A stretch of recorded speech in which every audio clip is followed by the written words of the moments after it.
The sport of off-road racing is full of incredible stories, wild characters, legends, and even villains. We cover it all on offroadracer.com, but there's only so much we can put down in an article. Sometimes we have to dig a little deeper, and that means sitting down with some of our industry's most influential characters and hitting record. Welcome to the Off-Road Racer podcast, a Mad Media production, made exclusively for offroadracer.com. Each month, we'll go beyond the dirt into the homes, shops, and lives of the most interesting and game-changing icons of our sport. You'll hear about their history, success, failure, and everything in between as we pull back the curtain and reveal the stories of their lives. I'm your host, Matt Martelli, and this is the Off-Road Racer podcast.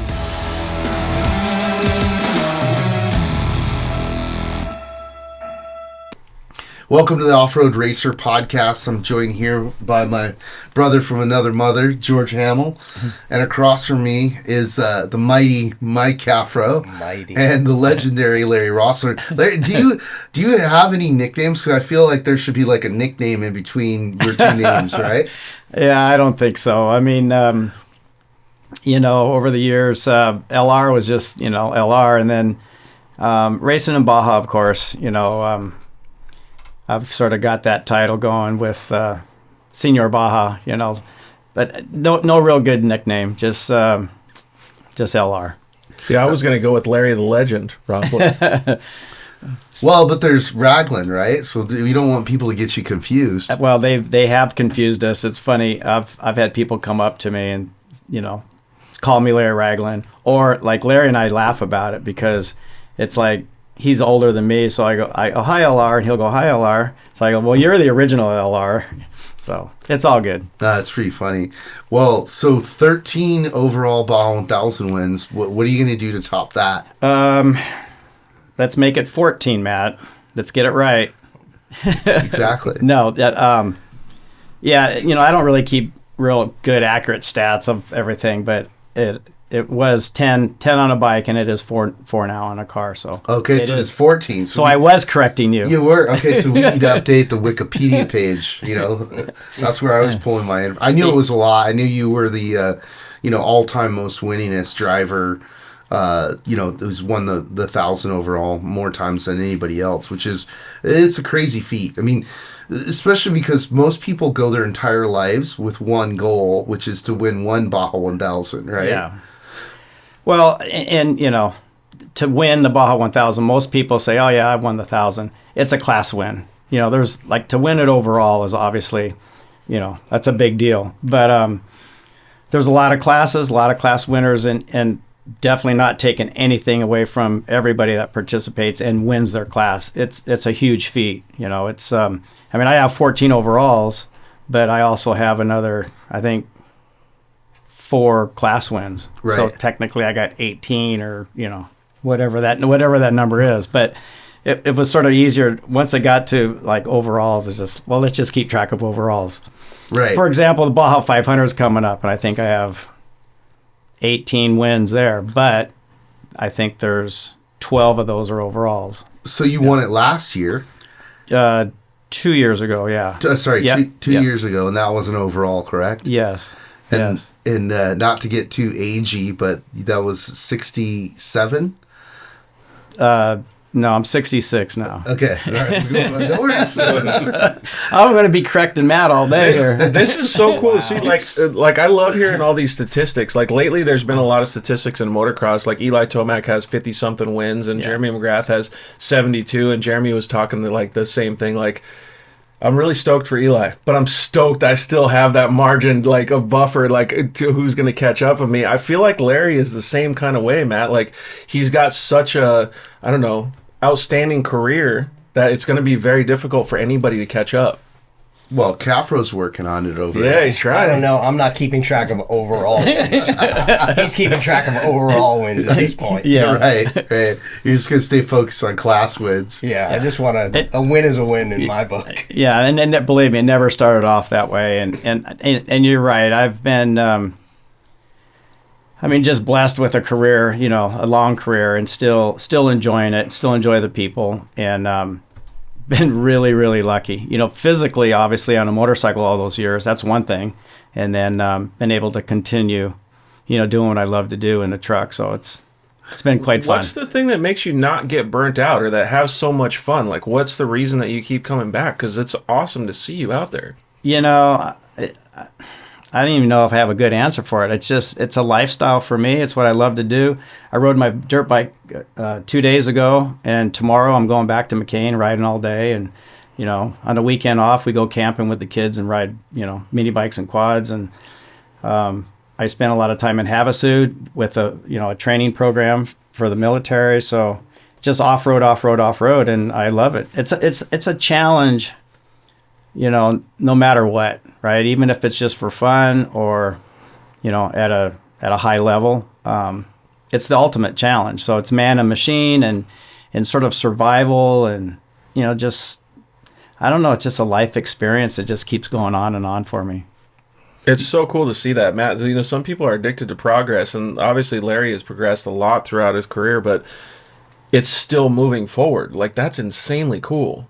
I mean, look, it's, it's funny because we talk about this a lot, that this style racing in particular, you can be older and be successful, right? Because it is still physically demanding, but it's more about racecraft, And, you, like, I remember long before I met you hearing stories about your racecraft in particular and you going down and pre-running and hiding lines and not, making sure you didn't run a line too much so it got burnt in. And, tell us about some of that, and especially the era that you were racing, factory backed and there was heavy competition in bikes. Yeah, for sure. And even today, guys will start create, like, especially in the desert, will start creating a line and it's like, why are you doing it 2 weeks before the race? A week before the race. Why are you burning it in? It's like you're just giving everybody a gift, and then come race day, that is the race course. I mean, so there's no advantage to it. So you took all that time to burn it in or create it, and all said and done, there was no advantage for yourself, right? Because everybody's using it. Yeah. So back in the day, I mean, we've always tried to be sneaky about it. That's going to be my line, my plan A. Then I got plan B. I don't want to give everybody plan A. So yeah, you just be sneaky about it. And it's still to this day, this last San Felipe race, there was some lines that were created early, and it just was the race course. And then I had a couple of my own that, Justin Morgan's riding with me, and we're sort of like, because he's a motorcycle guy, right? So he knows the game, and we're sort of high-fiving each other. It's like, yeah, no one found it. Come race day, it was my line, So it's a little cat and mouse game, and nowadays with VCPs, you can you pre-run it almost backwards. So the VCP's up ahead, and I go, man, I know someone's going to create something, right? So you don't waste your time. You go to the VCP a few days before the race and look around. Like, oh, look at this trail, yeah. and it heads back, and then you find it. Yeah, and then you saved yourself a lot of time and effort to try to create it yourself. But it's kind of it's fun. It's kind of crazy to think like that, though, because like there's a lot of people that don't have the two-wheel experience that wouldn't think that same way. Does that help you a lot? I would say for sure, and going back to the racecraft, I tell people a lot, we make race decisions that we've developed over the years, of racing, right? So there's a lot of people have the money and the means to go racing, and God bless them, right? We love it, coming in with new sponsors and new people, and it's great. But when it comes racing, they don't have that race experience. Yeah. They don't know how to, they can't really make that race decision or make a good decision. So with time, that'll come, but For some people, well, they yeah, just some never people it get never it, comes. right? Yeah, that's true. Yeah, so I was thinking like of a specific thing. Like we're talking about two wheels. Like in Supercross, you don't uncork like a really fast line until your heat race or till the main event, right? Why show them early? But you're saying the same thing. But then you gotta backtrack it in the mindset of a new racer though too. Some people can't actually see that. Like they can't actually envision. They'll never visualize because that. they don't have the same experience that you and Mike do. Exactly. This San Felipe 250 proved that. Yeah. Because like so many people pre-ran, and by the time the race came, the lines were worse than the course. Oh, really? In a lot of the places. And you're right, Mike. I think that's from guys just not knowing. They're just like, oh look, that's a great line, and they just burn in, and it's ruined. Yeah, it's ruined. I would rather maybe pre-run, early on just the course, and then wait till later in the week to go inspect the course and have other people do my homework for me. Yeah, that's pretty much what I do nowadays, especially in the desert, because there's a lot of lines that are going to get developed. Yeah, that's actually crazy to hear, and that makes me think of like somebody like Brandon Sims in the UTV class. Sometimes he just shows up and just goes. Like he doesn't do. There's been a few times he hasn't pre-ran at all, and he overalled in the UTV class, right? Come race day, like if you know how to read the course, you can see where the lines are. You can make a decision and pick a line that's going to be a fast line. The best of the two. Yeah. Gotcha. Yeah. There's been this ongoing debate as well, because as opportunity to pre-run closed down here in the States, and it became a thing that was only happening in Baja. And then we started it again with the UTV World Championship and have it with some of our races. There's some of these guys who are like, hey, I don't want to pre-run, right? I want to keep racing blind and kind of keep it advantageous to everybody or fair for everybody. But I don't necessarily agree with that, because I think that pre-running is a very important part of our culture. Well, and I grew up in the bike races. We've had two type of events. There was some there was no pre-running ever. So part of that skill was reading the terrain, right? Pulling the reins back and dealing with it with no pre-running. So like the Hare and Hound series, that's how it is. But then you go to GNCC and Works races and, hare scramble type races where it's either a lap race or they give you an opportunity to sight it. It's a different mindset, it's a different pace. So, dude, Mike, could you imagine doing all your race on a dirt bike wide open with never pre-running the course? That would be so insane. We used to do it on a quad, but up in Bessa Desert. Yeah. Which, but that you just that discipline. Yeah, that discipline. You adjust for it. You pull the reins back. Yeah. You can't take it for granted. I tell this all the time with friends and training, and you cannot take the desert for granted. And you can't in Mexico either, because there's people that are racing in front of you if you're not a trophy truck. Well, Matt, they make it sound easy. But when you say, Larry, you say pull the reins back. Well, maybe both of you guys could answer this question. Are you talking about give your vision further distance and then slow down your speed? Or what are you adjusting that a normal person that doesn't have the experience can do? For me, it's just not pushing it as hard. You know what I mean? Just mentally backing down a little bit to where when you're familiar with something, you could push a lot harder. When you're not familiar, you just kind of keep at a pace that is safe, because crashing is not fun, especially on a dirt bike or a quad. So you're saying rely on your experience. Yeah. And reading the terrain, blind rise and a sweeping corner. Yeah. You just don't just take it for granted that it's just a bitchin' corner. Yeah, you can't throw caution to the wind. So you check up. Oh, okay, it's good. Yeah, of course I could have gone faster, but the next one might not be so, Well, that's, part of the reason why I wanted both you guys in here at the same time is that Mike was a, multi-time champion on a quad, which just like bikes, when you go off, it has consequences, right? And pain is the best teacher in the world, right? And same thing with bikes, and LR, you are the example of how a bike racer successfully transfers those skills over to four wheels, right?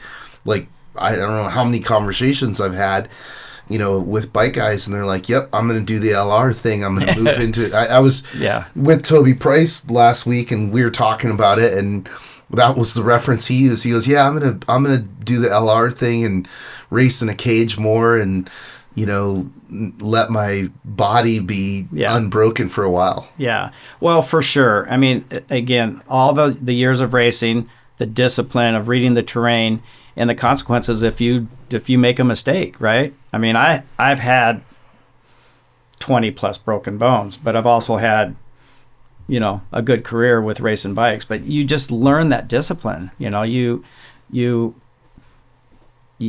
have to, or I wouldn't be sitting here right now.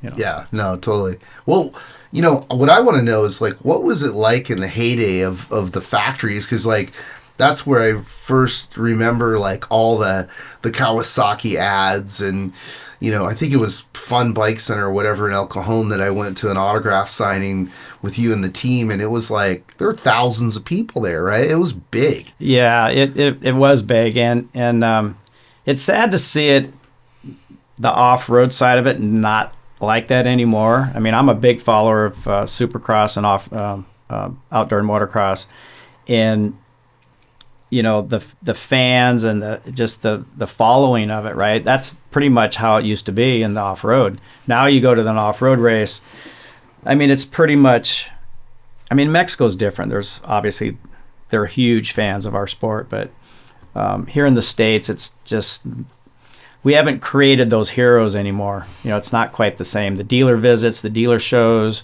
expos, all that.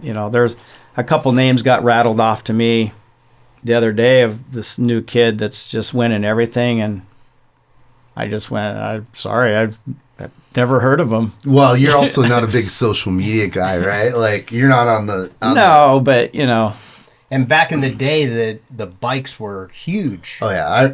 In comparison to the trophy trucks. I mean, the trophy trucks were big too, but now they, overshadow everything. No, I mean, like, I remember it as a kid growing up in El Cajon. It was like, who did you want to be? And it wasn't the truck guy. It was Danny Hammel, right? Yeah. It was like, you wanted to be LR. You wanted to be... Those are the cool guys. Those were the rock stars. So, I'm just curious, like, what was it like for you being, on the receiving end? Like having all that behind you. Yeah, and, I mean, now I look back at it. At the time, I didn't really... I just wanted to ride my dirt bike. I mean, I didn't think it was that big a deal, and now I look back at it, it's like, yeah, that was really cool. So I appreciate it. Of course, I've always appreciated the fans and the all the support and the sponsors, everything related. But now I look back at those days, and it's like, yeah, that was really, really cool. Yeah, no, it's rad. Mike, so how did you? I know you're from the East Coast originally. Like, how did you get into off-road racing? I started racing GNCC back east on a quad, back in, like, when I was 17. So then my brother moved out to California, and he's like, hey, move out here. Let's go race Baja. It's like a big GNCC race, which it is not. Nothing like it. But, we moved out. I moved out and started doing that in 93. So, and I've been doing it ever since. And so you were here racing quads before UTVs, yeah? Yeah, I switched in 2015. So. And which do you like racing better? Right now I like the UTVs. They're pretty fun to drive. Yeah. Like, I'm smiling the entire time, grinning ear to ear. But the quads were more rock star status, I think. Definitely back in the day too. Yeah, 90s quads. It was not in comparison to dirt bikes, but yeah, it was still pretty big though. And steps down for sure. Yeah, it was still pretty big. Sure. I remember, like, it was like, you would go to the bike shop, and it was like, okay, you want a quad? Do you want a bike? Yeah. Pick your way. It was pretty cool. And you've been having some real good success over the last couple of years. Talk a little bit about your wins. Well, in 2021, I went to Polaris, and they wanted us to race the pro stock class. It was a new class coming in down in Score. So we took a Turbo S, and we always pre-run in these cars, bone stock, and they perform awesome. So we raced a Turbo S in the pro stock class, and won everything that year, and still competed for the overall UTV. We were still top 5 almost every race. But it's a little harder starting from as far back, getting through safely and stuff without incident. And then the 2022, that Pro R came out. We didn't get one until the end of the year, but we raced our Pro Turbo car in the Open Pro class. And we had good success, second, third, and a win, I think. And then we ended up racing the Pro R in the 1,000 and ended up clinching the championship also. So nice. Dude, So, it's crazy to see the evolution of each. I mean, like he just talked about it, right? Like going from the 4 wheels on quads and then moving up and going through the, I don't know what you want to call it, the UTV process, right? You start out in the slower ladder cars. system, yeah. Yeah, the ladder system. That's a good way to put it. But has it been like a different perspective being able to compete at such a faster speed than what you're used to? The UTVs have progressed so quickly, so it's like you have to. Yeah. You have to like adapt to it. So it's been pretty intense, going from, an NA car back in the day, to where it was, you were lucky to finish, lucky to not have an incident, to now where it's full blown race pace, with 0 incidents unless you get a flat. Yeah, exactly. I was thinking from a newbie standpoint, like you guys both have a lot of experience, but just me seeing like driving a Pro R, not in a race, but the capacity that they have, like, UTVs used to be able to, hey, your perspective was at 50 miles an hour, right? Yeah. Well, now your perspective is much different. And I don't know if the racers that are newbies can grow as fast as the UTV is progressing, right? Like they can visually see all those same perspectives. Because, dude, just in pre-running, like you were talking about, Matt, at the California 300, we took a stock Pro R, bone stock, and we were doing 83 miles an hour down single track, or what we call single track and dirt bikes, through some of those small areas. Like, for me, being a professional racer, it was still fast as shit. Like, it was super fast. And so, like, Mike, I don't even know how the race speeds are. Well, you'll get a lot of these new guys that come in that are talented but don't have the experience, and they go fast. So it's that kind of weeds itself out in some of the races. Some races because they break. Really well. Yeah, either they break or they'll crash or something. Yeah, it's really interesting to me too. Like on that point of like how quickly the UTVs have progressed. And seeing the level of competition as well. Like you're already seeing a separation lately with the Pro R, where you've seen people look at them and kind of go, yeah, I'm good. I'm going to stay here in this class. If I move up to that class, like I'm not comfortable with the 10, 20, 30 miles an hour faster that they're going, because they are fast. Yeah, there's no doubt they are next level. I was going to say, definitely, it's. I spend a lot of time on UTVs, and it's definitely the next level. Yeah, we see you pre-running every time. Yeah. Well, yeah, I spend a lot of time in I have a Can-Am all done up, and I use that. It's a great tool. I'll spend the first 4 or 5 days in that, and then I'll get into a truck, a pre-run truck, and then work the rest of it. But it's a great tool to have. But I have been in the Pro R too, and it's like, holy crap. It's the whole next level. Well, that's where I was kind of going with that conversation was it'll never be a trophy truck, right? But the cool part about it is Larry's kind of validating what I was going to say, is that it's closing the gap enough to where you guys are using them as tools. Oh, absolutely. Absolutely. And you get a great perspective of the race course. You don't have to worry about getting stuck, and you're going plenty fast. People don't need to pre-run at 80 miles an hour. We're, especially in Mexico, we're going through private land and going through gates and fences and villages. Yep. So using that vehicle at a nice, you're going 30, 40, 50 miles an hour down these roads, and then go back to 10, 15 miles an hour through a village and wave to the kids and give them stickers, and then get back to business. It's a great tool. And then what it costs to prep it, it's pennies to the dollars to trying to compare it to like a big real big pre-runner, Yeah. Plus, we have 4-wheel drive, man. Yeah, no, it's a great tool. Great You tool. don't get stuck. No, totally.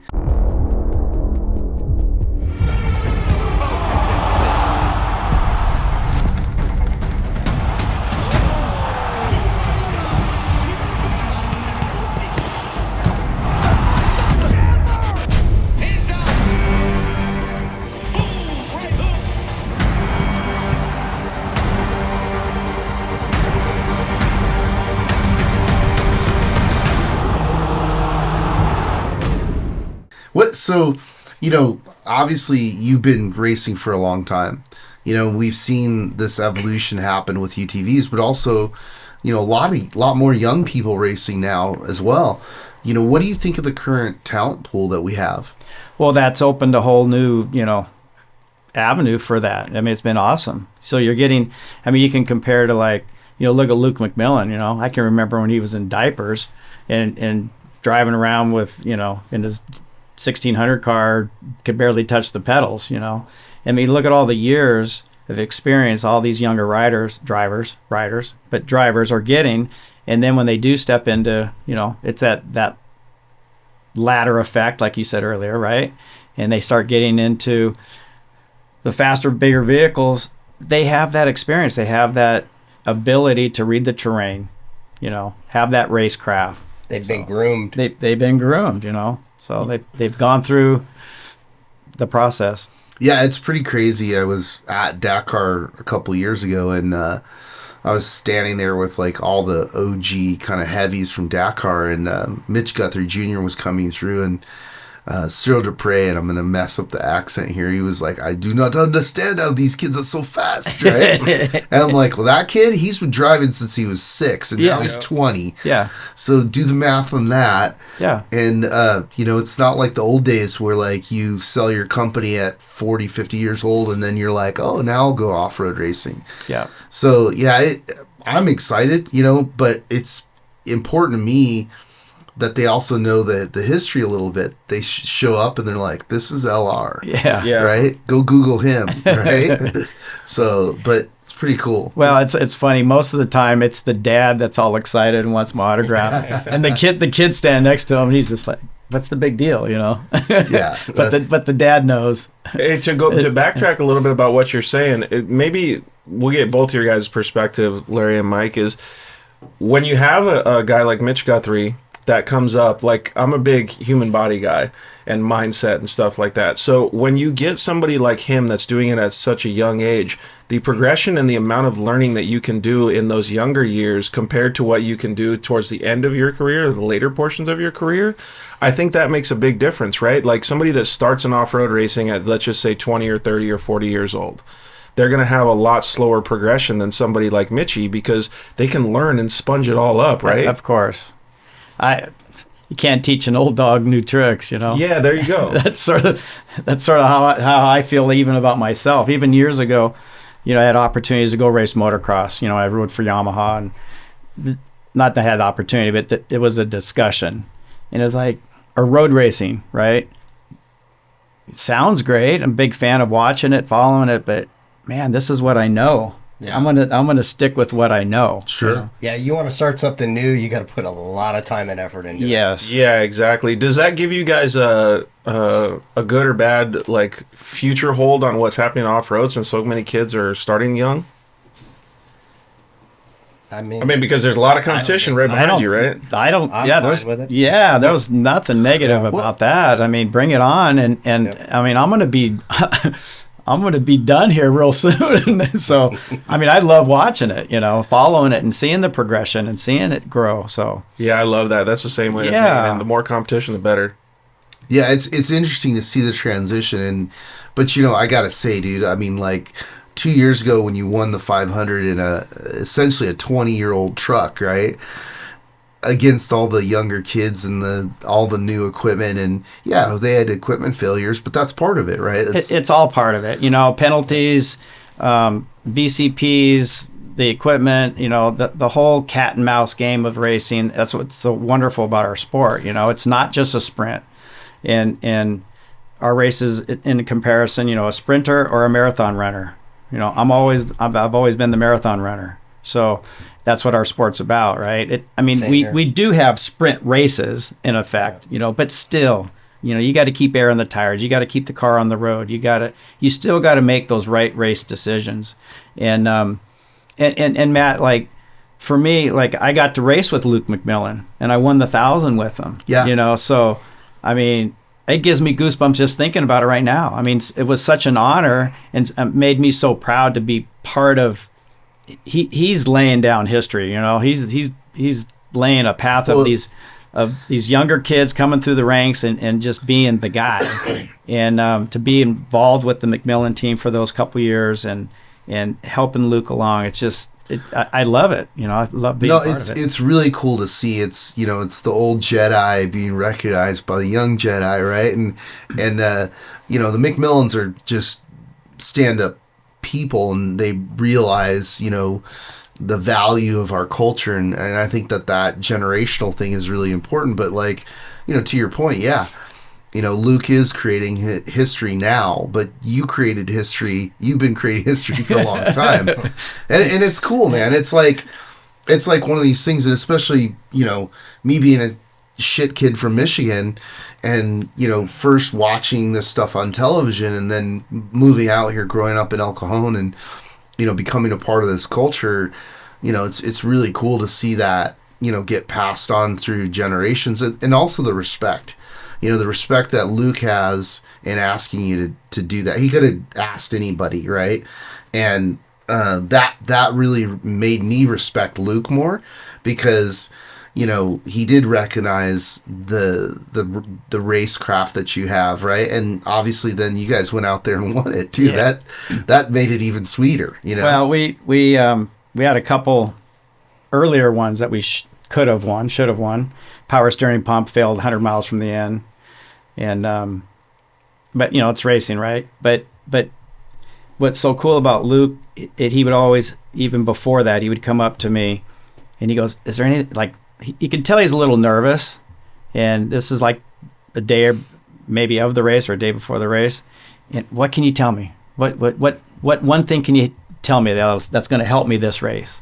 You know, so he was just like always trying to pull something. The sign of a true progression racer, right? Like, he just wants to learn and be a sponge. And I love that, you know. And I'd tell him something, you know, something positive, something good, you know. Yeah, that's why what you're saying, Matt, like him being, you know, writing the book now and his story is is so important, because he's actually listening too, right? Yeah. Larry, what, like, just hearing that story makes me like really want to know, so, like, what's one of the races that you did that you can never forget, that was one of those stories that's just like will always be something that you tell the grandkids?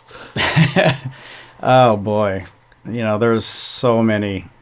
There's really so many. There's a lot. For instance, I have one like in dirt bike racing. It's not racing supercross, not racing motocross. It was when I was riding an 80, and I got crashed in the first turn. Did so great. I was like in the zone, and I made it all the way up to the front by the end of the race. Like, that was one of the things that I'll never forget. Do you have anything similar to that? Yeah, of course. I like about 50 of them. No, it's surpassing them. It's like, oh, that one was. Yeah, that's the one. No, there's, you know, I mean, all the years on bikes and then going into the cars, and, you know, one that really stands out, of course, you know, my last Baja 1000 on a bike, I teamed up with Ty Davis and Danny Hammel. So, you know, that meant a lot to me, right? And I finished the race, we won, and unfortunately the very next year Danny died. But, you know, just knowing that was my last 1,000 on a bike, and it was win number 10, you know, it was a nice round number. I just like, you know, I'm going to step down and sort of pass the torch, you know. And Danny, of course, you know, he was the guy. He was the guy already. He was already the guy, you know. And then unfortunately, you know, he had his accident the very next June, Baja 500, but when you get to experience something like that, what does it feel like to you? Because, like, to me, I would feel different things. I would feel pressure, because you're on such a high caliber team. Like, you want to make sure that you're putting in the work to give these guys what they need to win as well. You would feel like you're also a mentor. There's all kinds of different things that go into it. Yeah, and all those things go through your head. You know, there's it's all you're trying to process it all. It's all good, but it's there's a lot going on in your head for God, sure. What a Nerve-wracking. great experience. Yeah, What a great it is. experience, though, man. That would have been such a good time to be able to go through.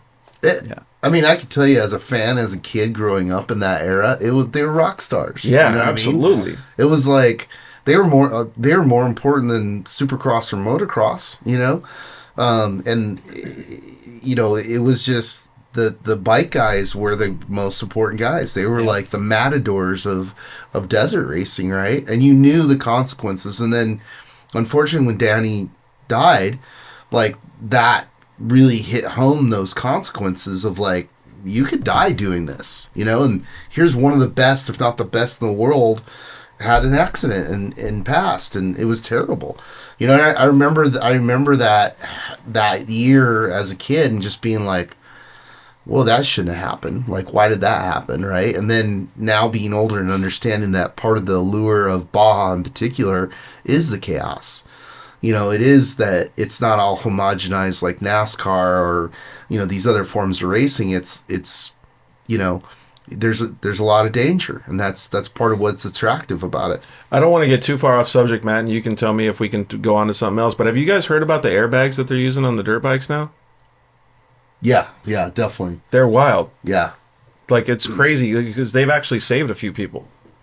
Yeah, I mean, safety gets better and better all the time, tracking, everything. So, you know, I think we could definitely make racing in Baja safer without ruining it, you know, but it's a work in progress for sure. Yes, and I'll a quick comment on that. I'm a big fan of the speed zones and speed limits, because we used to just be just Reckless. You I know. remember splitting down the center of the road with traffic going both ways. On a quad. Really? Oh yeah, it's, you know, blind 80 corners miles an hour down the center of the straight. Yeah, blind corners I'm in the truggy, or I'm, you know, whatever truck, you know, doesn't matter. And even the year 2000, I drove the Toyota with Ivan. You know, we're doing a $120, and you know, you're just, I mean, it's a recipe for disaster and for accidents, and so for me now, and I'll touch on it even more. 2 years ago when I did the 1,000 solo to La Paz, everybody thought I was crazy, but if you looked at all the notes and all the speed zones, I broke it down into motos, you know, because I'd have a 30-minute break on a pavement section, and then I'd have another 20-minute break or another, you know. So it was like, what's the big deal? I can eat, drink, pee, you know. That's crazy. And I just recalibrate. I said, okay, you know, we did the first section. Okay, that's Moto 1. That was badass. We did good, you know. We're just like chilling and just putt. We're in our speed zone. It's like, okay, let's get ready for Moto 2, you know. And then, okay, yeah, remember up here, this line, we got this and this and this, you know. So you sort of pre-run it in your head, and you do that next section. And then you got another speed zone. So you just broke it down into sections, and all said and done, it really wasn't that. Dude, Mike, that's wild to hear that.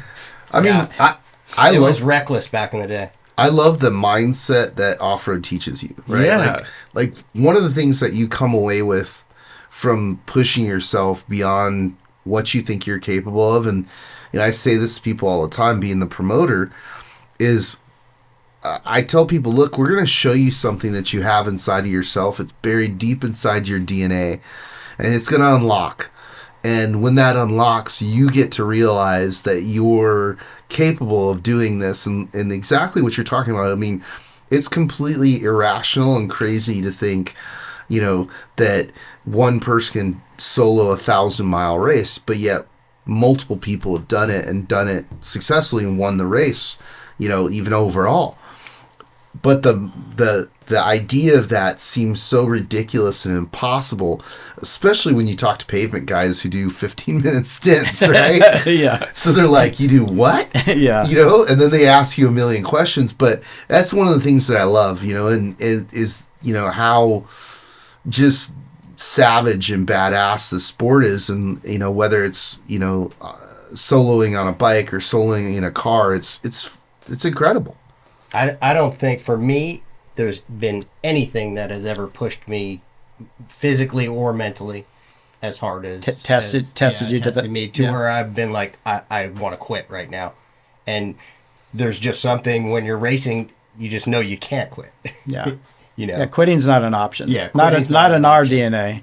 Yeah. Does it become an addiction? Does it become something you need? I think. Well, I would have to say, yeah. I mean, without realizing it, but it's like, well, yeah, of course. you know? Every year I'm like, that was the most miserable experience. I'm never doing that again. And for 30 plus years, I've been doing it. Yeah, and then like a week later, you're like, when is the next race, and right? gotten injured, gotten hurt. I got hit by the truggy one year, and I should be dead. But, that was back when they started the trucks like an hour behind us or something like that. So they would catch all the bikes or most of them. Yeah.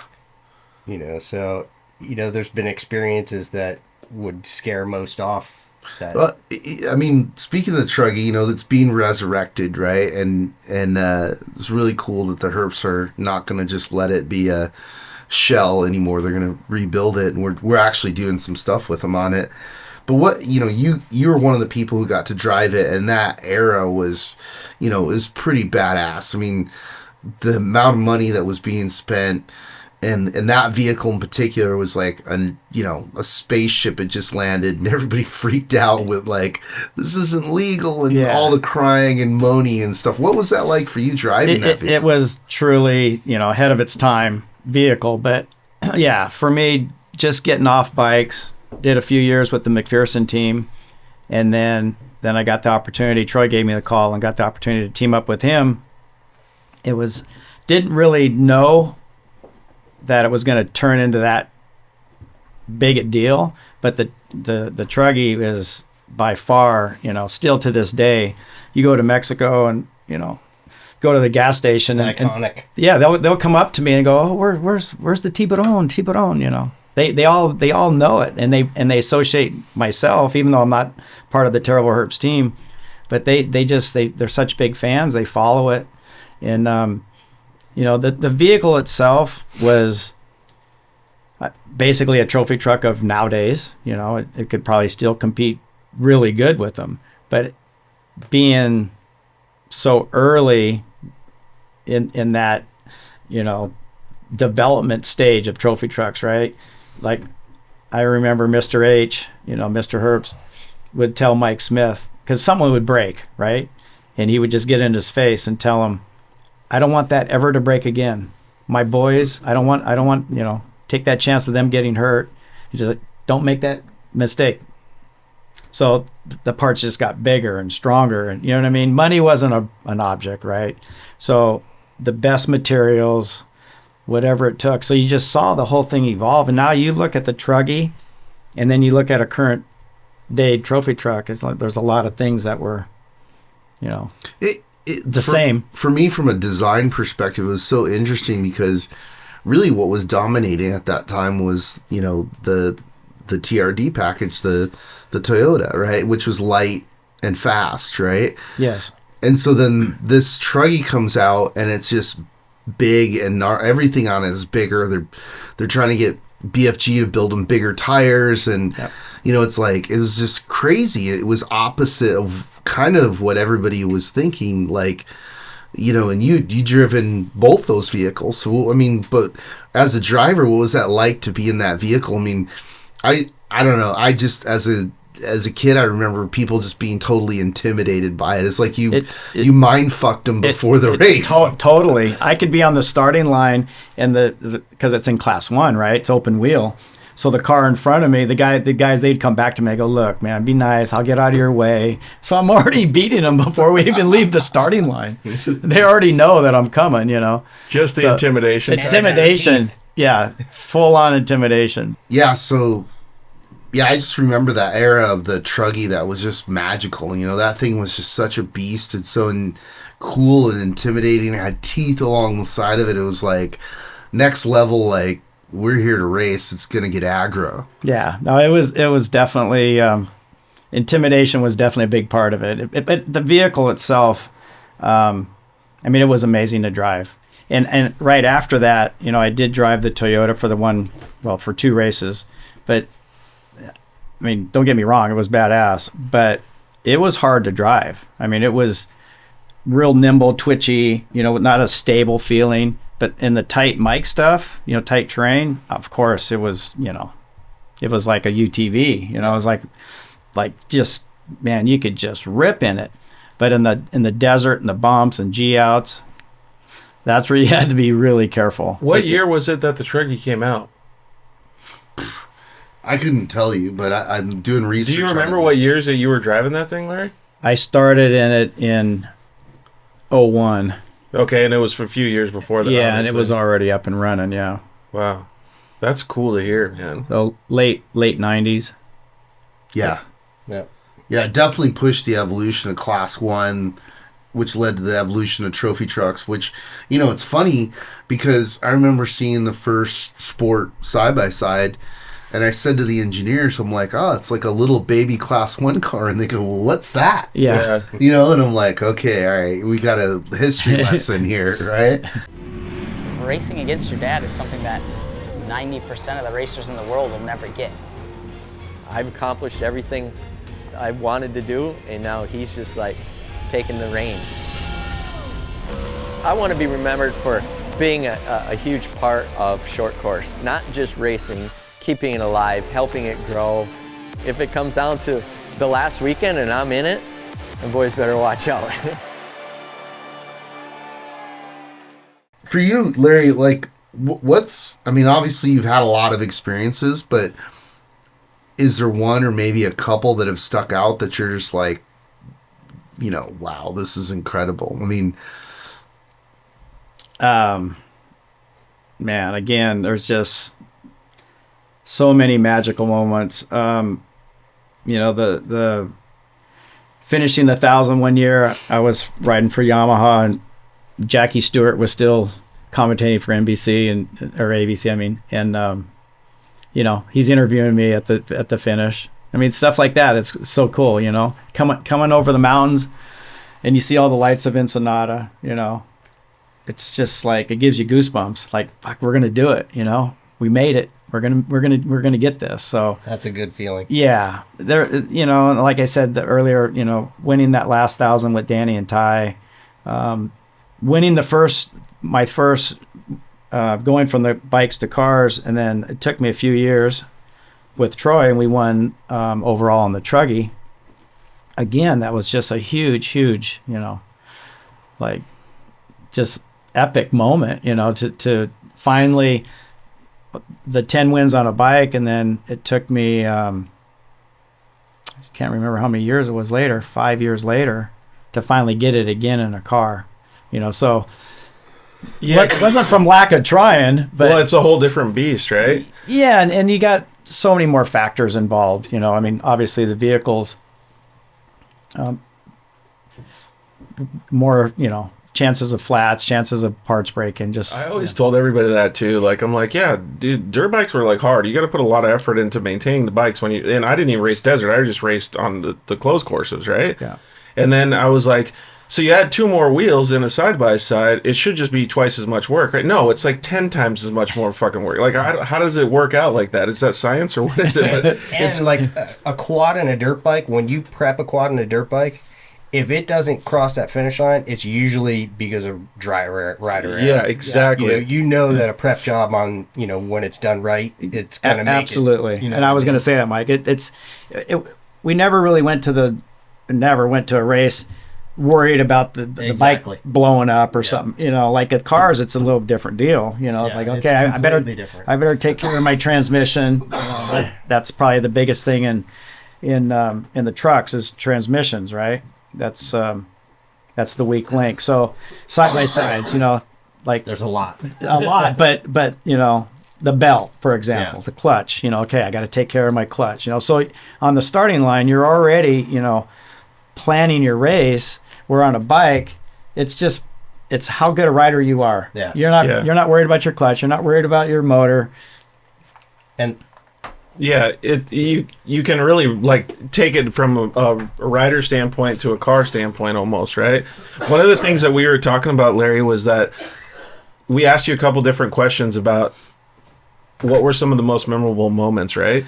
But I kind of want to reverse that to like give all of the listeners and like myself an understanding. Did you ever get nervous though? Like, were you ever at a point where you were like, wow, this, like, I'm really doing this at this point. Like, I never expected to be here.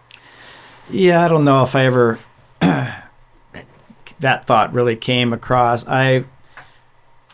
When I finally decided to retire professionally, I just had a gut feeling that that enough was enough. You know, I mean, of course I know it's dangerous, especially Mexico. There's so many, you know, I mean, I've had to open gates. I've had to, you know, I've missed animals by inches, you know. And so for me, it was just like a little Russian roulette, you know, like, okay, enough is enough. I'm good. I'm good with 10 wins. That's a nice round number. You know, I was in my 30s already. It's like I knew I was starting to build my pre-runner, so I knew I wanted to make that transition, right? So I sort of had a little bit of a game plan going there. I didn't have anything signed, but it was like, yeah, I wanted to go that direction, right? So, and then the very next year, Danny died, so it was sort of like, I just sort of, you know, and Danny died wasn't because of him crashing. You know, a car pulled out in front of him. Right. You know, so crazy like fluke Kurt, accident. like Kurt Caselli, you know, an animal-related accident. There's you know, been But that's gates and Baja. fences. It is Baja, you know, and we know that. But for me, it just got to a point where, you know, it's time to wrap that cage around me, and still mentally, physically, I can do it. But it was time to just step down from the bike and you know, continue. And here I am. I don't know. It's been 20 years later, and I'm still, you know, hanging onto the steering wheel. That's awesome. And handlebars too. Well, I have more to talk about if you don't mind. So the Baja 500's coming up. My wife thinks I'm crazy, but I'm actually going to start the race on a plus 40 team. And just get out of town, no crazy stint, you know. On a bike. On a bike, yeah. Dude, you're nuts. And then, like I say, I ride all the time. I'm good to go. But it's more of a PR stunt, you know what I mean? A plus 40 team. I can ride the start to Ojos as fast as anybody. So I'll get off, go back to town, have breakfast, and jump in the trophy truck. Larry calls it a PR stunt, but it's just making his heart happy over here. And then to top it off, I'll go back to Ojos after I finish, and I'm gonna jump in our class 11 and take that back. What? To the finish. Oh, really? Oh, Look at this. That's the gonna be- trifecta. We can do it. That's sick. We can do it. So that's the plan. That's the is plan awesome. right now, guys.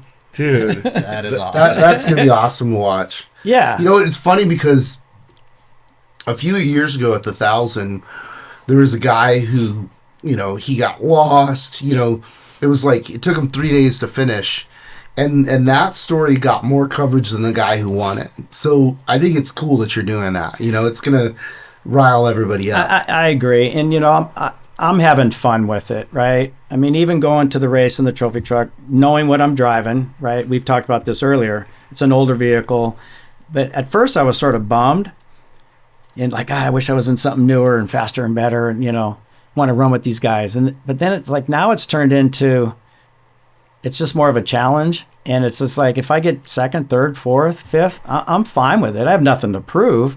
But the fact that I'm taking this older vehicle and just keep running it, you know, I last year at the 1,000 I was third, drove the whole thing solo, you know, and it was a solid run, you know. So for me, it's an added challenge, you know. So I'm having fun with it. So starting the bike and riding 20 miles on a bike or something, that's no big deal. Getting in the class 11 and taking it in, that's a little more of a big deal. Yeah. You got to cross your fingers it shows back up, too. After well, doing yeah, of 500 miles in a truck. Yeah. Yeah, but it's all good. I mean, it's like I say, I'm having fun with it, and the big part of it is, and like you said, the social media, the sponsors, Score, Eric Brandt, excuse me, Eric Brandt, the owner of Baja Jerky. He's having so much fun. He's actually racing the class 11. He finished third at San Felipe. Awesome. And Josh Felix drove the second half, but Eric started and did fantastic. You know, we both drove at King of the Hammers this year. Yeah, I saw that. That's and rad. I ended up third.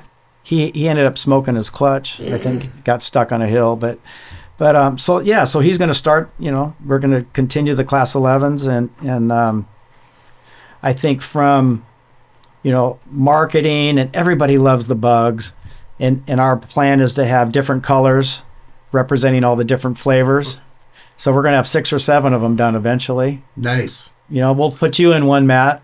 Mike will put you in I've one. never driven one. I love Class 11, and you don't have to twist my arm at all. Yeah, no. So that's what we're going to do. That's the plan. So I'll make George Codog with me. That's perfect. There we go. Watch out, my back's gonna hurt. So I'm hoping Eric gets it to Ojos, and I'll take that last little bit in. So No, it's really cool, and that's the other thing too is mad props to Eric. I really appreciate when guys come and spend their money in off-road racing. He could go spend it in any other place that he chooses, and he's spending it here. So, and obviously supporting your program, giving you that opportunity, I think is, unbelievable. So everybody go buy some Baja jerky. So absolutely, and it's good jerky. Yeah, it is. It's a good product, man. I like the peppered one. Yeah, just tell them LR caused you to purchase this, right?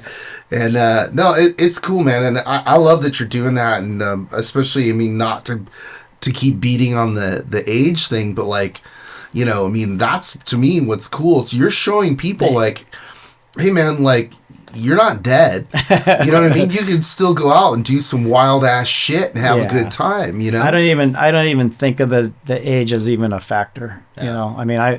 I try to stay in shape, and I'm having fun. I got Well, I think my there's kids, my wife. I'm riding. I'm doing the military training. It's like I'm living life, and the number is just a number. Yeah. If I physically, if I couldn't do it, then I'd say, hey man, I'm sorry, I can't do it. But as long as I can do it, I'm going to keep doing it. I think a lot of the cool thing is, though, too, for some of the people that may not be just fully ingrained in off-road, too, is you're showcasing that there is different stuff. So it's not just a trophy truck, right? There is other facets of what can be done down in Baja, because some people don't even know about Class 11s. Yeah, absolutely. And I get this brought to me a lot of times, how can you go from a trophy truck and race a 1600 or a Class 11 or, a side-by-side? And I said, that's easy. It's all relative. Yeah. I get in my side-by-side and I feel like I'm in my trophy truck. If you make a mistake, it's just as bad, So it's for me, it's real easy to switch different vehicles, and you have to stay within that vehicle's limits, and you have to adapt to it, so it's super challenging. Yeah, it's funny. You probably agree with this, Larry, or maybe you even taught him when he said this. We had actually done a poll on social media so that we could have questions asked to Rob McCachran. And one of the questions was, how do you see so good in the dust? He goes, I don't. I just slow down. Yeah. That's the perspective, right? For sure. Yeah. For sure. And with pre-running, there's times where you can get a little riskier. That's a nice way of saying it, right? And there's places where you can't. It's a rock garden. You're threading the needle. This is not a place to drive in the dust, and you won't survive. Yeah. Yeah, totally. The other component to this too, though, is the lifestyle of off-roading. And Mike and I were talking about this the other day of spending time in Baja, even beyond, racing. Mike, you spend a lot of time down there. It's every time I call you, where are you? I'm going to stop asking you. I know. Are you in America? Because I know you're already in Baja. But surfing, both you and I surf and fish and, all that stuff. And that's a component of this culture. Talk a little bit about, your lifestyle. Yeah, for me, it's close to my heart. So it's something that I enjoy, whether it be surfing, fishing, off-roading, or just hanging out down there. It's the culture's cool. The people are cool. It's a completely different area from up here. You get across the border and you get to certain areas and it's magical. You got to travel quite some distance around here to get to some magical areas, Well, not just that, the lifestyle portion of it, though. You're used to getting ready for a race, busting ass, and then getting down to a race. It's all fast paced, and then you switch gears and go to like fishing or surfing. It's completely opposite. Super easy for me to do. I look forward to like at point to point Baja 1000. Like I'm disappointed that this year it's going the opposite way because I don't end up, in the Cabo where you area. want to be. Yeah, I don't. Yeah, that's where I want to be. Yeah, what's your favorite spot in Baja, Mike? Man, there's a lot of them, but down south, like Todos Santos, Cabo, La Paz area, all that is pretty cool stuff. But I like the more secluded areas too, like that camping trip that we went on, that surfing, fishing camping trip with JOB. That was pretty cool. Being out in like the desolate, areas. Yeah. What about you, LR? You got a spot that you're like, I can't wait to go there? Well, I've always tried to take an extra day or two, either on the way back, like you said, coming back. But San Juanico, all the way up, all up the Pacific there is just so pretty, and desolate beaches, and it's just It's definitely special. It's special for sure. I started going to Baja when I was 12, and I'll get busy in my life, and like I was actually down in Gaviotas this last weekend with some friends, and we took them over to the Valle, and they have kids, so kids are time bomb. It's like you got so much time before they explode, right? But it was cool, and it just was one of those things where I'm like, man, I need to spend more time down here. I love it. There's like you said, Mike, there's a lot of spots, Yeah. and some of them are close, some of them are right there, and then other ones are much deeper. And I'm of the same mindset. Like I like to go to the ones where it's like there is no road. You got to know you're gonna have to go in and off road and earn it. And like that trip that we did together, like it just made me want to go explore more of that Lost Coast area, which is you're only going to get to it by boat or by off-roading, and really UTVs, like now that's what's interesting about it, is because a lot of those coastlines are pretty soft for bigger vehicles. Now you can really go deep with UTVs. And nowadays it's almost disappointing with like the satellite imagery and stuff like that. Back in the day when you didn't have any of that, you just go search, see a dirt road, and go check it out. Oh yeah. So it was pretty cool back in the day too. I remember getting a Baja map book, and it wasn't like a officially published thing.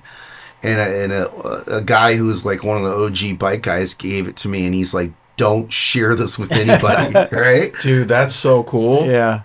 When we used to race for Honda, they like back in the day there was nothing. No satellite, you couldn't get to your pit like that. So Honda would give you this book, and it was like so detailed, so perfect, so it was definitely an advantage having Honda pits back in the day. Yeah. Yeah, I mean that speaks to too, like the racecraft part of it from the logistics side of fortunately I've been able to share my love of off-road racing in Baja with Killian, my cousin, and he got into it super deep. Now it's annoying because he's texting me and he's like, "Hey, what about this road?" I'm like, "Man, I don't know," But it's rad because part of the puzzle that you have to solve as a racer is having guys on your chase crew that really are engaged and want to put in the time to know where those chase roads are and how they're going to get to you if you need it, where they're going to put pits, all that stuff that really is only relevant in Baja. Yeah. and like you said, Mike, the Honda pit books, Kawasaki, excuse me, back in the day, we would just keep gathering more and more data, more roads, more information. And you just, you wanted to keep it to yourself, because use it to your advantage for pit strategy, for extraction, for whatever. So it was like you said, now it's a lot easier there's more roads, way more access nowadays, but back in the day when there wasn't that many. Yeah, and there wasn't, you didn't have satellite where you could just pull it up on your phone and be like, okay, this is where you got to be. Drop that waypoint. This is where you got to be. I had the pleasure of working with Bruce back in the day. So it was pretty cool, like being at that level, with Honda. So Yeah, for sure. I knew we were going to talk about this. Bob Bauer actually gave me one of the OG BFG pit books. Nice. That they used to do all that stuff, and I had no idea that it all started by just saying, all right, you're going to start here and you're going to end here. Just get down there. Oh, yeah. That's it. Like, just figure it out. Yeah, I mean, that's the nucleus of this whole thing. And, it's rad. And that we try and keep that spirit, but now we have VCPs and, where it's a lot safer. But, the spirit of it's still there. And it's, again, where I think it's going to be really interesting, like, this year's 1,000, right? Because it's backwards, so it's going to scramble the logistics, right? So it's going to make it more difficult and more expensive to do this race correctly. But it's going to be interesting to see the teams that have success with their logistics, because that's a big part of it. If you don't have the right part in the right place, or the correct fuel and tire strategy, you're not going to do well. Yeah. There's definitely a lot of homework that goes with that, for sure. Yeah. All right, Chase. Number 23. It's 2023. This championship's yours. Let's show these guys what's up. Easy, boys. It's not over yet. Big dog still gotta eat. Whatever you say, big dog. Seriously? These fools think I'm fried? They know the deal.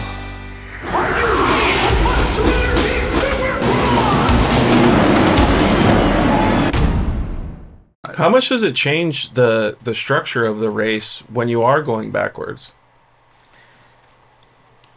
I don't know. Well, I don't think it changes it much. For like my team, we won't pre-run as much, just because logistically it's. I was going to say that too. Yeah. It's just a lot, and for a point-to-point 1,000, we don't pre-run that much either. Yeah, just because it's so much. Because it's just so much.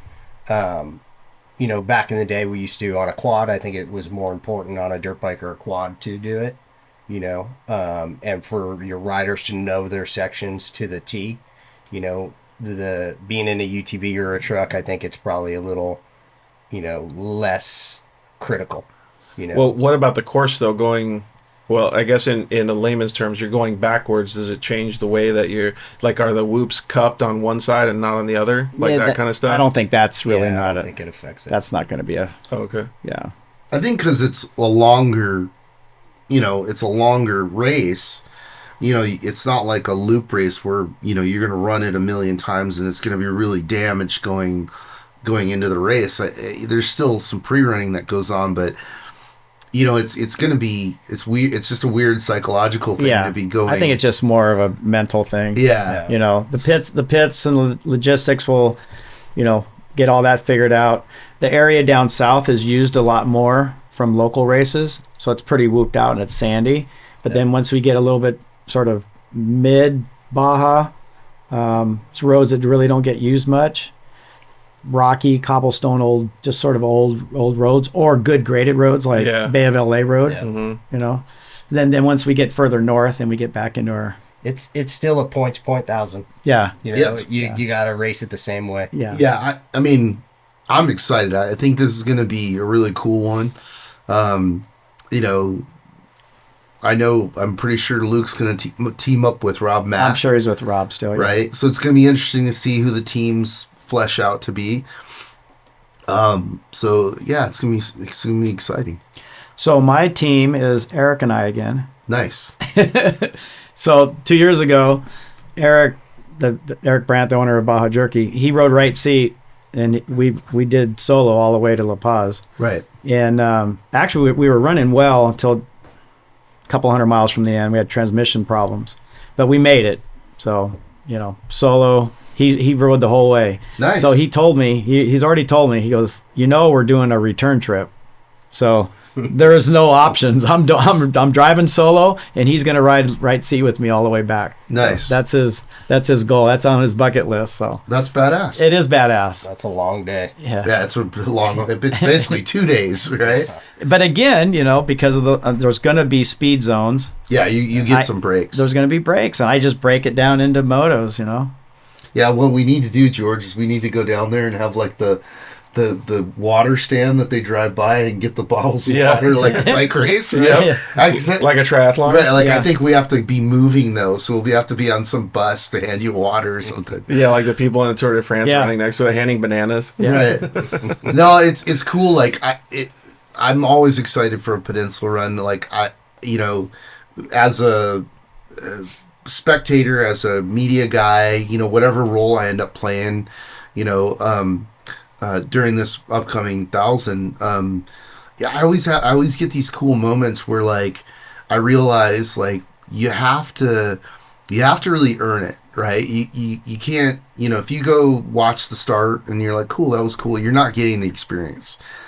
Chasing is a whole experience into itself, and I love it. It's like we're up for 20 something hours chasing vehicles, usually filming them, right?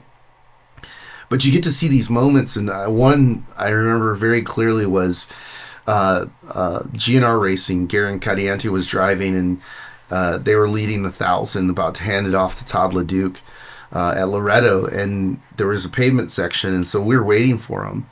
And he pops out on the pavement. I'm on the radio talking to him, and I'm like, "You're in the lead of the Baja 1000, right? Like, don't screw it up, but just relax. You got 30 minutes on the pavement," and talk to him the whole way in.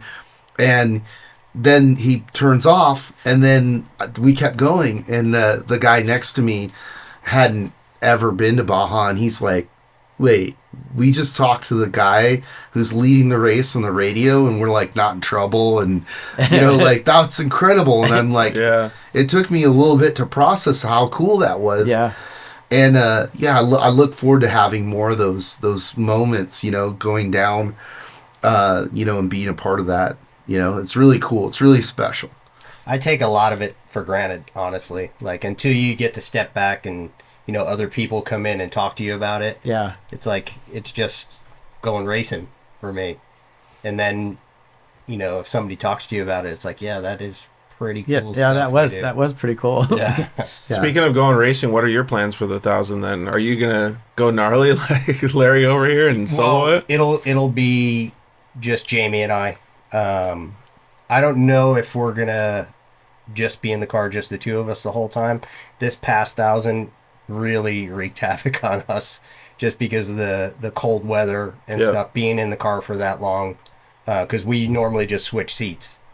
I think we might get co-drivers for this. That's pretty gnarly. Yeah, talk about that a little bit, because like that sounds gnarly. That sounds real gnarly. You guys have been doing that for a while. Yeah, we've been doing it for a while. This past Baja 1000 was tough on me, like on both of us. It was the weather was cold. I had wadded the car in the first 50 miles, so we were 3 hours back, but we had to finish, in a decent spot to win the championship still. So it was just like mentally trying to push and keep moving forward. And then like it was freezing.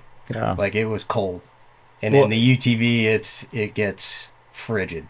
And for anybody that doesn't understand too, like Larry, feet in his own, doing it in his time, but there's another, let's just say 4 to 6 hours added onto a UTV time as well, so that's that much more time in a vehicle. Yeah, and mentally, like being that far back, it's like you want to be competing for the win, so when you're that far back, it's just like your dick's in the dirt. It's a little deflating knowing. Well, it is, but like again, it's like another super important, pillar of our culture is not quitting. Like you said, we were 3 hours down, like it was no big deal. It's like people understand that, like they were 3 hours down and they went, "Oh, we're 50 miles in, let's go." It's like no quitting. This is man shit. You know what I mean? Like that's what I just love about this culture, and it just teaches people life lessons. It's like you're gonna come up with all sorts of crazy struggles in your life, and there's one thing that you can control, and that's just not giving up.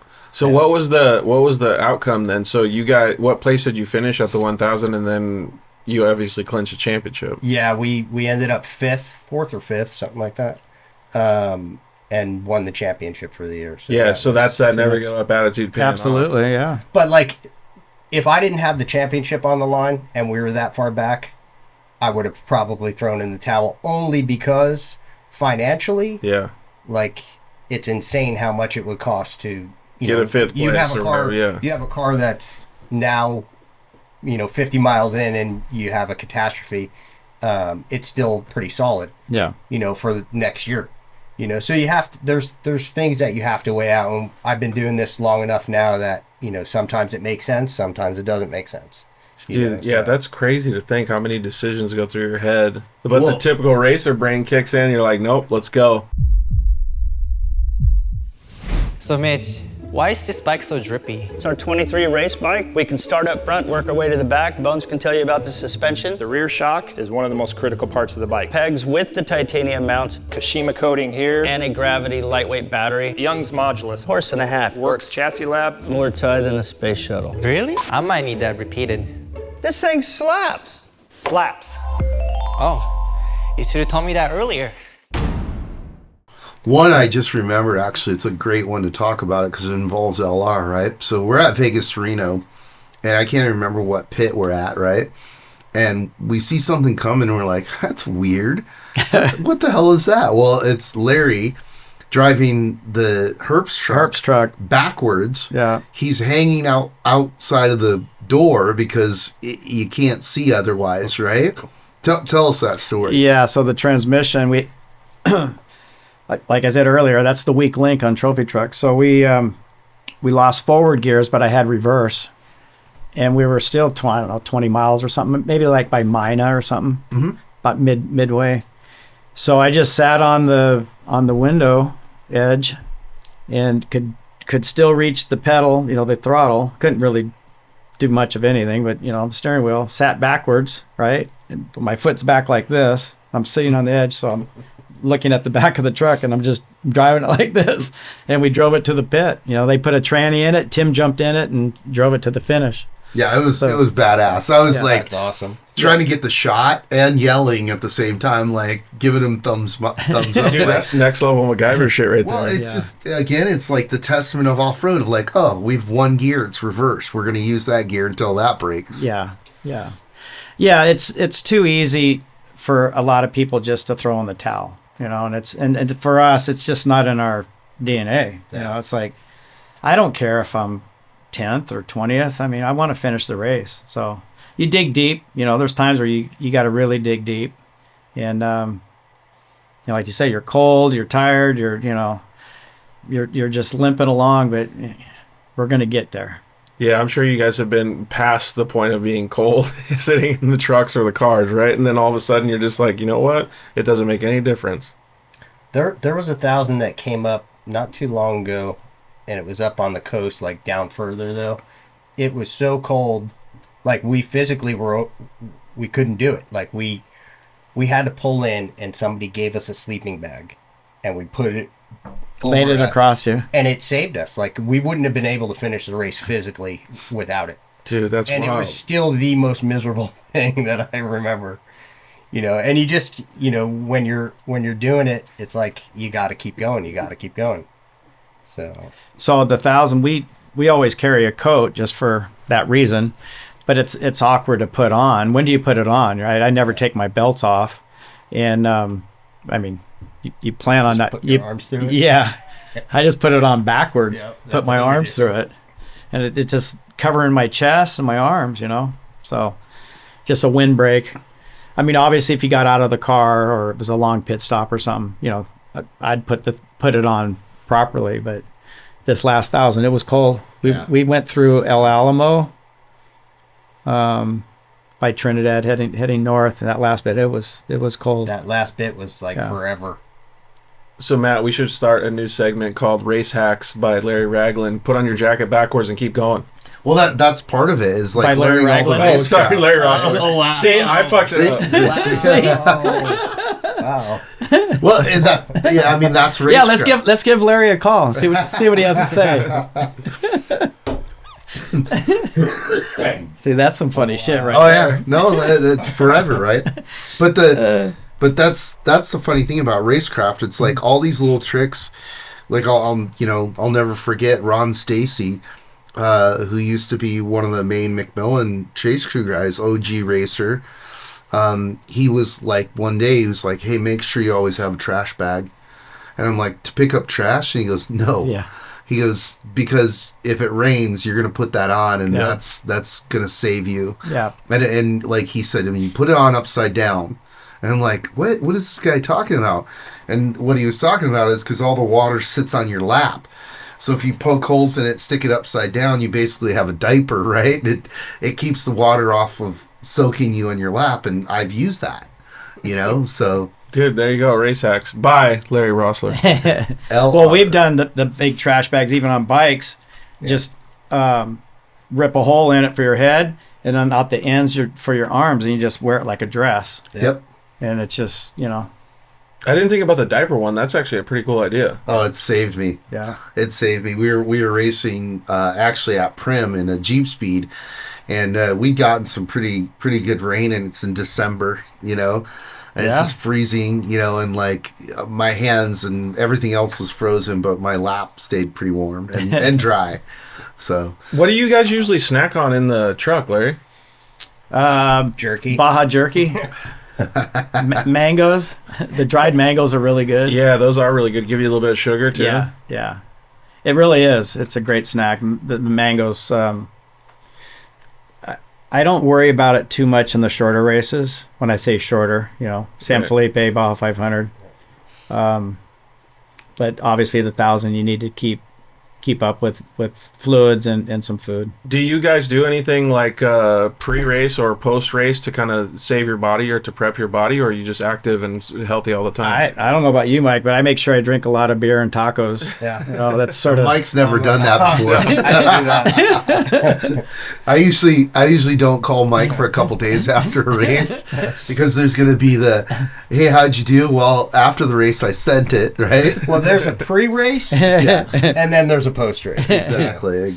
I just make sure there's enough time in between the race. No, but seriously, I mean, knowing you're going to be in a vehicle that long, and I mean, you need to be... You have to. Because you need to be hydrated. You need to be ready for it. Yeah. Well, I don't ask that question loosely because I've done a triathlon. I've been really into all that stuff. So I'm always actually interested in the specifics that people use to fuel their bodies during long distance endurance events. Yeah, I'm not on any crazy strict diet or nothing, but just try to really stay up with the fluids, stay up with, eating good. Because what happens is we're in Mexico for 2 weeks before the race. Right. So your diet can't be. Yeah, you can't. unless you bring food down. Bring it all, yeah. And you're cooking and stuff like that, your diet's pretty much beer and tacos. Yeah, exactly. Yeah. So I'm okay with that. Yeah. So mix it up. Any other parting thoughts before we wrap this up? I don't know. Thanks for having us. I'm looking forward to going to the 500 now. The 500, obviously the 500 is big for me. My first big race was 1972, Baja 500. I was 15 years old. I teamed up with Mitch Mays, and we won the 125cc class. And then a few years later, I overhauled it with Bruce Ogilvy. 1975, we overhauled it on a Harley Davidson 250. It was an Italian motor. Harley was trying to do a dirt bike, and so it was an Italian motor that they were just buying, and they stuck it in a chassis, and it was just horrible. So we how much did that sucker weigh? I don't know. It's like our hooligan class now. They're all doing it. So we had C&J make frames. We copied Husqvarna dimensions, and we ran like Yamaha forks and a Honda seat and a Vesco tank. And so we just created Kernut shocks. We just created our own bike, basically. Do you guys remember that movie Winners Take All with Rick Mellon? Like they pieced together that bike. That's what I'm listening. That's what I'm hearing here. Like in real life with Larry. So 1975 Baja 500, Bruce and I win it overall, right? So, and then 2 years ago, almost 40 some years later, I won it overall in a trophy truck. And in between all that, there's a ton of wins and class wins, and so it's a big race for me. So the 500 coming up is huge. Dude, I want to follow that story. I can't wait to see you get in that class 11. I'm just going to be cheering. That's awesome. Yeah. We're going to have fun with it. And like I say, it's I'm such a fan of the sport and just really, really feel lucky to be part of it still to this day, So yeah, it's a lot of fun. Yeah, absolutely. I only have one more thing to ask Mike, is that like with the Pro R stuff and the different UTV classes and the speeds that you're going, are you really looking forward to going and competing like the way that you used to, or has it gotten more competitive where it kind of puts more pressure on you? It's definitely more competitive, definitely more pressure. But I also enjoy that part of it too, you know, so it's, I know we're always competitive when we go to the line, so it's not like I'm worried about that. It's more worried about, is the car ready, you know, not screwing up, you know, and sticking to your plan. If you have a good plan, usually if you have a good plan and you stick to that plan, you execute it, things will work out good. Yeah. A good plan is the key right there. Yeah. And to answer, you know, your question from the very beginning of the show, like what keeps you going? How do you do this for so many years and keep motivated? And you just said it. It's just every race, it's a new challenge, you know, and you go there with a clean slate. You know, it's a brand new race. It's a, you know, this vehicle, we're prepped, and you know, you don't take nothing for granted, and you just you make your plan, you do your homework. It is a clean slate every race. Yeah, and then you go execute. So yeah, that's what keeps us going. I love it. You guys answered the question actually during this whole process, because I never seen a smile the whole interview like what you guys have, because you guys are so stoked on it. Well, thank you guys for joining us. Yeah, thank you. My pleasure, man. Thank you. Fun. You.